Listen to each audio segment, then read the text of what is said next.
ئەمڕۆ یادی بۆردومانی قەڵازەیە تایبەت بەم یادە ڕاستەوخۆ لە قەڵازەوە میوانمان دەبێت باس لە داواکاریەکانی شەیدان و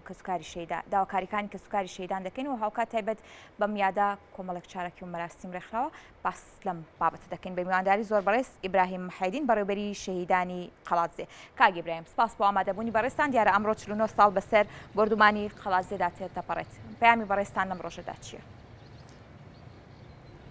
بەڵێ سپاس بۆ ئێوەی بەڕێز و خۆشەویست. دیارە ئەمڕۆ 49 ساڵ تێپەڕ دەبێ بەسەر کارەساتی بۆ بابارانی شاری قەڵاتزەی خۆشەویست لە 24/1974 و لە هەمان کاتیشدا ڕۆژ شەهیدکردنی زاکۆی سلێمانی کە تاقە زاکۆ بوو لە شاری قەڵاتزێ لەو کاتەدا و 41 ساڵ تێدەپەڕێ بەسەر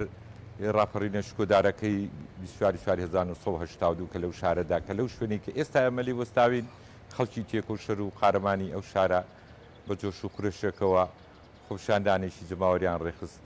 دژ بە ڕژێمی بەعس کە دیار بوو هەبوو ناوچەکانی کوردستانیشی گرتەوە. پەیامی ئێمە دیارە ئێمە هەمووەکو بەڕێوەبەرایەتی کاروباری شەیدان و لە ڕێگای بەڕێوەبەرایەتی کاروباری شەیدان فەرکراوەنی سلێمانی و ئیدارەی ناوچەکەوە هەموو ساڵێکە هەوڵی توانای خۆمان خستوتە گەڕ کە لە ئەو یادە بە بەرزی و شکۆیەوە ڕابگرین لەگەڵ ئەوەیدا کە بە خۆتان دەزانن ئەو یادە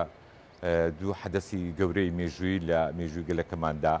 کە بە دیوێشی تردا دەتوانین بڵێن شایدی یەکەمین تاوانی بەکارهێنانی چەکی کۆمەڵکوژی بوو لەو کاتێدا کە بە چەکی ناپاڵمی قەتەکراوی نێودەوڵەتی لە 24/1970 بە دیوەکەی تریشدا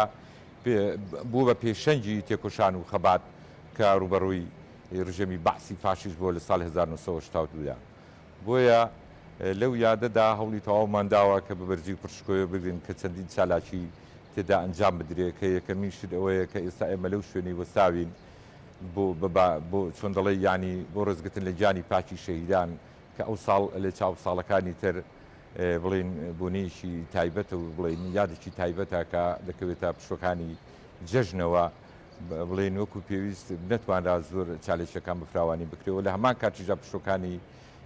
ناوەندەکانی خوێندنیش بووە بەڵام لەگەڵەوەدا ئێمە تەسیقمان لەگەڵ ڕخراوەکان و بە تایبەتی سەرۆکاتی زانکۆی ڕاپەرێنش خۆشبەختانەوەنیش کۆنفرانسێکیان هەیە هەر لەو ڕۆژەدا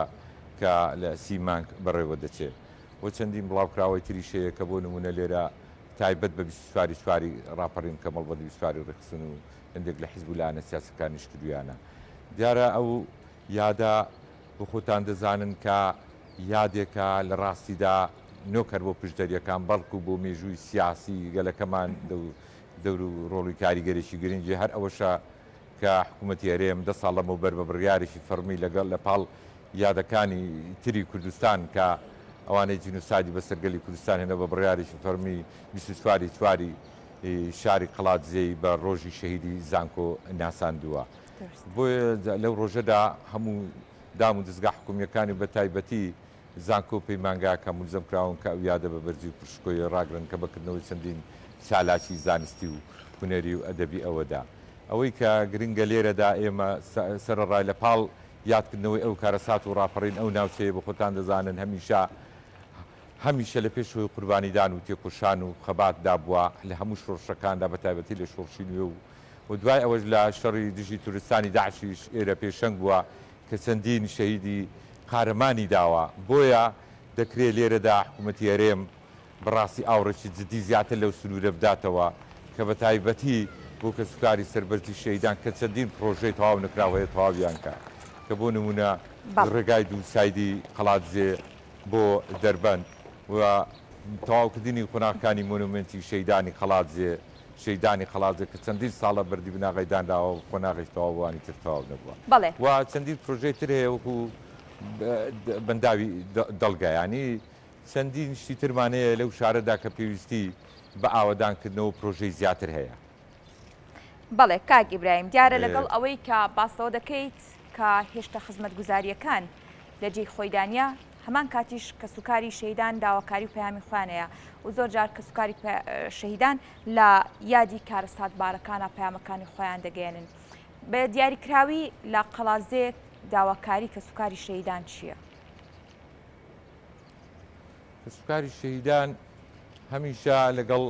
پەیامی سەرێکیان ئاشتی و تەبایی و یەکدەنجی بووە یعنی بەداخەوە کە هەندێک شت دەبینین لەو کوردستانەدا خەڵک کە خۆی شەهید کردو و قوربانی داوە بۆی نەداوە کە بەڕاستی ینی ململانەی سیاسی هەبێ یان قۆڕغی دەسەڵات هەبێ یان جیاوازی خزمەت گوزاری لە شوێنێکەوە بۆ شوێنێکی تر هەبێ یعنی ئەوەی کە شەهیدان کردوویەتی خۆشەویستی ئەو خاکونیشتیمانە و ماڵە منداڵەکەی لە پێناویدا شەهید بۆ ئەوەی بتوانێت کە بەڕاستی ئامانجەکانی بێنێتە دی کە ئەویش ئەوەیە بتوانێت وڵات ئاوەدان بکرێتەوە خزمەت گوزاری هەبێ ئاشتی و تەبایی هەبێ خزمەتی کە سوکاری شەهیدان بکرێت کە ئێستا چەندین پرۆژە هەیە بوو کە سوکاری شەهیدان بەداخەوە ینی دەتوانرێت ئەوانە جێبەجێ بکرێ ینی دابینکردنی خزمەت گوزاری مەسلەی خان و کۆکردە مەسلەی دیاری هاوسەرگیریە مەسلەی دروستکردنی بینایە و بۆ شارەکەش بەگشتی شارەکار وێران ئەو شارە لە دەیەکانی هەفتاوەشتاکان جنوسایت کراوە خەڵکی ئەو تێکۆشەری ماڵیە لەو شارەدا لە دەوەری پشدەر بەگشتی گوندەکانی هەمووی وێران بووە لە سەردەمی شۆڕشەکاندا بۆیە چاویان زیاتر لەوەیە کە بەڕاستی ینی کاروانی ئاوەدانی زیاتر بێ و لەگەڵ ئەوشتا ئاشتی و تەبایی لە سەروی هەمووی مەسەلەکانەوە بێ. بەڵێ کاک ئیبراهیم دیارە لەگەڵ بوونی داواکاریەکان لەگەڵ بوونی کێشەکان لە قەڵاتزێ داواکاری لایەنە پەیوەندیدارەکانی قەڵاتزێ لەگەڵ حکوومەت و لایەنی پەیوەندیدار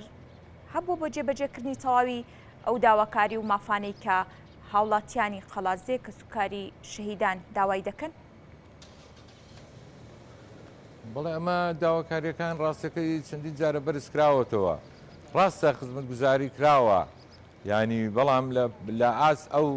قوربانیدان و تێکۆشانی ئەو سنوورەدا نەبووە بۆیە ئەمە لە ڕاستیدا پەیامی ئێمە ئەوەیە کە زیاتر خزمەتی و سنوورە بکرێت جیاوازی گوژمەی خزمەت گوزارەی لە ناوچەیەک و ناوچەیەکی تر نەکرێت یعنی ئێمە دەبینین ئێستا ئەمە من شەیدانمانە لێ چەند ساڵە لێرە کراوە کە لە ناوچەکانی تردا بە سێ بەرامبەر کراوە بەڵام لێرەکانە جێبەجێ نەکراوە پرۆژەی کەرتی خزمەت گوزاری تر مەسلەی شارەوانی مەسلەی تەندروستی و پەروەردە و ئەوانە چەندین بینایە تا ئێستا تەواو نەکراوە ینی پێویستە حکوومەت ئاوڕێکی تێدی لەو شارە بداتەوە ینی هەموو شۆڕشەکان یعنی ئەو قەڵاتێ بەردی بناغی دەتوانین بڵێن بەشێکی لە بردی بناغی شۆڕشەکە بوو هەم لە هەموو ڕوەکاندا بۆیە حکوەتی چیتر نەکرێتە قوربانی و حکوومەتی هەرێم زیاتر ئاوەڕ لەو سنوورێ بداتەوە. بەڵێ کاک ئیبراهیم دیارە یادکردنەوەی ئەم ڕۆژانەوە ڕۆژێکی وەک ئەمڕۆکە 24/4 یادی بردومانی قەڵاتزەیە ئەمە بۆ خەباتی سیاسی بۆ مێژووی گەلی کورد گرنگەکەی لە چیدا دەبینەوە؟ بۆ گرنگ خەباتی سیاسی گەلی کورد لێرەدا چۆنۆکو باسم کرد ئەو شۆڕشەکە بڵین هەم لە سەردەمێکدا کە لە ساڵی 1970 یعنی ئەگەر ئەمە بینە سەر پێوەرە نێودەوڵەتیەکان کە ئەو کارەساتانەی کە کراون بەسەر میلەتاندا لە هەموو ڕوێکەوە سنووری پشدەر دەتوانین بڵێن یەکەمی جونۆسایدی گەلی کووردە لە سەرئاستی باشووری کوردستان ینی ئەو کاتێک کە ئەو سنوورە بۆمبا باران کرا لە هیچ شوێنێکی تر نەبوو بە چەکی قەدەکراوی نێودەوڵەتی بۆیە دەتوانێت ئاسیشی لەسەر ئاسی نێودەوڵەتی گرنگی زیاتری پێ بدرێ ینی بۆ جینۆساید ناساندن بۆ مەسلەی مافی نێونەتەوەی گەلی کورد ئیشی لەسەر بکرێ یعنی ئەو منتیقەیە بەڕاستی ئەگەر ئیشی زیاتی لەسەر بکرێ